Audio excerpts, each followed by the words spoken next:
Hello guys! Welcome back po ulit sa aking channel. So, for today's video po ay i-share ko po sa inyo kung paano po ba natin palitan or i-reset yung ating payment password.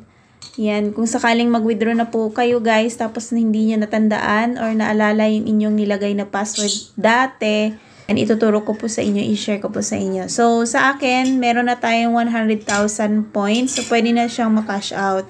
So, ika-cash out ko siya ngayon.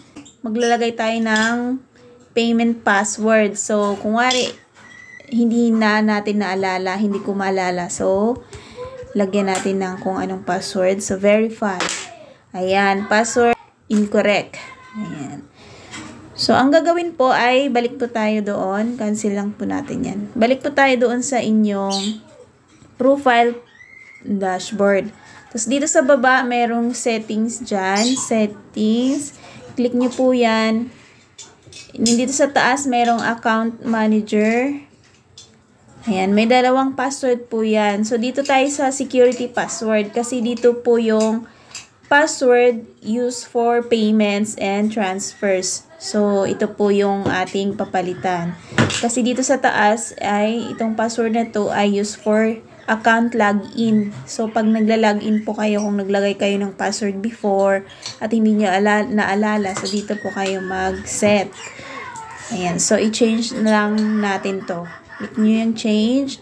And then dito, syempre hindi nyo maalala yung old security password. So, dito tayo sa forgot password. Click nyo lang yung forgot password. And then dito guys, hihingan kayo ng authentication po dyan. So, susundin nyo lang po yung instruction sabihin. Facial authentication tayo. Please slowly turn your head to the left. Please blink your eyes. Please open your mouth. Please slowly turn your head to the left.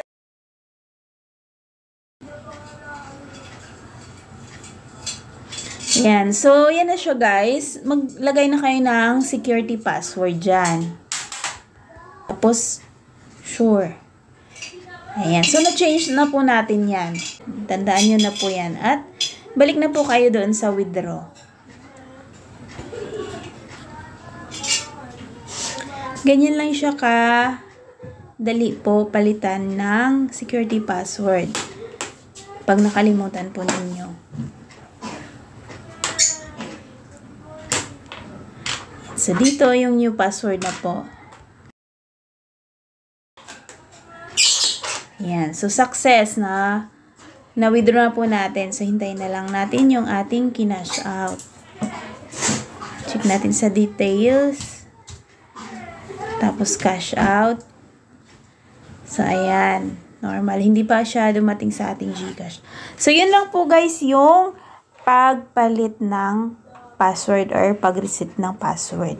Thank you for watching and happy earnings po dito sa Hala application. Bye!